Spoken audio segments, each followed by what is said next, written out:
Welcome you all. आज हम बात करेंगे कि फ्लोट फॉर्मेटिंग डॉट मेथड जो है ये क्या होता है और किस वक्त जो है उसको यूज किया जाता है। तो हम लिख लेते हैं float formatting of dot format method. तो इसकी अगर हम थोड़ी सी मैं आपको सिंटेक्स बता दूं, हम किस तरह से लिखते हैं इसको। इसको ऐसे लिखा जाता है। I will explain you shortly. Value होती है, then you define width, then dot, then there is a precision, right? precision f। तो ये सिंटेक्स होता है। इसको लिखने के लिए इसको हम जो है वो किस तरह से यूज करते हैं। मिसाल के तौर पे हमारे पास एक नंबर है 50 डिवाइडेड बाय 7000, और अगर हम इस नम को प्रिंट करके देखें तो हमारे पास इसका आउटपुट जो है, लेट्स एग्जीक्यूट दिस सेल। जब ये हो जाए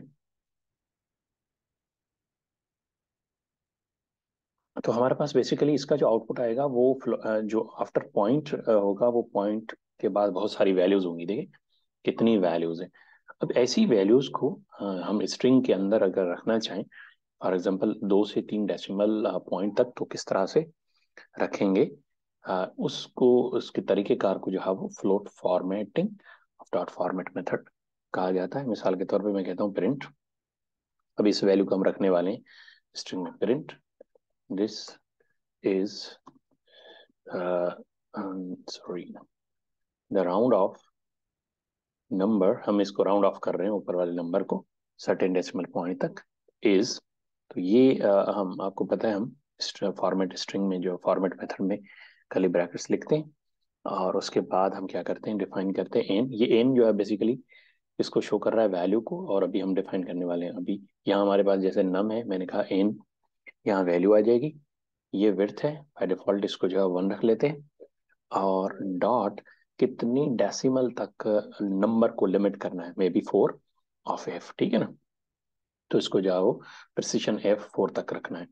तो ये हम इसको ऊपर वाले फॉर्मूले को लिखेंगे और उसके बाद हम डॉट फॉर्मेट मेथड को जो हो कॉल करवाएंगे। और फॉर्मेट में हम कह रहे हैं वो जो ऊपर एन है, बेसिकली जो एन यहाँ मैंने डिफाइन किया है, ये रिप्रेजेंट कर रहा है नम को, नंबर को, जिस नंबर को हमने हिट करना है। तो हमने एन इज इक्वल टू इस नम को कर दिया। तो हम इसको जो है रन करके चेक कर लेते हैं। देखें the round of number is, इस नंबर को हमने राउंड ऑफ कर दिया 4 डेसिमल नंबर तक जो खत्म कर दिया। तो ऐसी सिचुएशन में हम जब स्ट्रिंग के साथ कोई ऐसे नंबर्स यूज हो तो उसको जो है फ्लोट फॉर्मेटिंग और डॉट फॉर्मेटिंग मेथड के आप इस तरह से कर सकते हैं। दूसरा हमारे पास जो मेथड है, जिसको हमने कहा हमारे पास एफ स्ट्रिंग मेथड है स्ट्रिंग के साथ। और एफ स्ट्रिंग की जो है वो, ये एफ स्ट्रिंग स्ट्रेन करता है फॉर्मेट स्ट्रिंग लिटरल्स, इसको जो है वो कहा जाता है। ये एफ स्ट्रिंग्स कहलाता है। और ये किस तरह से स्ट्रिंग के अंदर जो है वो एक और स्ट्रिंग को हम रख सकते हैं। मिसाल के तौर पे हम एक स्ट्रिंग डिफाइन करते हैं, पाइथन स्ट्रिंग है, तो डेफिनेटली हम इसको कॉमास में लिखेंगे। स्ट्रिंग इज पाइथन कोड्स, हमने लिख दिया। अब मुझे इसको जो है वो कहीं प्रिंट स्ट्रिंग के अंदर जो है वो कॉल करवाना है। तो द एफ स्ट्रिंग मेथड का तरीकाकार ये, you define the f first, then you write the string this is the, this is the, और उसके बाद हम क्या करेंगे देखिएगा।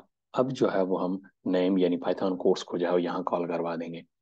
तो ये तरीका मेथड होता है एफ स्ट्रिंग को लिखने के लिए। You write the F just, you write the string, जो भी आपका स्ट्रिंग है, और उस स्ट्रिंग में जहां भी आपको कोई और स्ट्रिंग इंसर्ट करवाना है तो उसको जस्ट उसके वेरिएबल को जिसमें हमने अभी नेम में ये पाइथन कोर्स रखा हुआ है उसको कॉल करवाएंगे। So just run this. तो देखें this is the Python course. तो ये दो बड़े इंपॉर्टेंट मेथड्स हैं, एक जो है डॉट फॉर्मेट मेथड और एक F string method that deals with printing. जब हम प्रिंटिंग कर रहे हैं स्ट्रिंग को और उसके अंदर कोई और एक्सटर्नल जो है वो स्ट्रिंग्स इंसर्ट करवाना चाह रहे हैं, तो बेसिकली अगर आपको याद हो प्रीवियस वीडियो में हमने बात की थी, स्ट्रिंग इम्यूटेबिलिटी प्रॉपर्टी होती है, उसमें आप चेंज नहीं कर सकते। फिर हमने उसको रिजॉल्व करने के लिए कॉन्केटिनेशन का यूज किया था, वो भी बड़ा मुश्किल था। तो उसको और रिजॉल्व करने के लिए, स्ट्रिंग में और स्ट्रिंग इंसर्ट करवाने के लिए ये दो मेथड्स जो है बहुत इंपॉर्टेंट है। एक डॉट फॉर्मेट मेथड और एक इफ स्ट्रिंग मेथड। तो बस आज की लैब में हम यही रखते हैं, अगली लैब में फिर एक और टास्क के साथ। Thank you.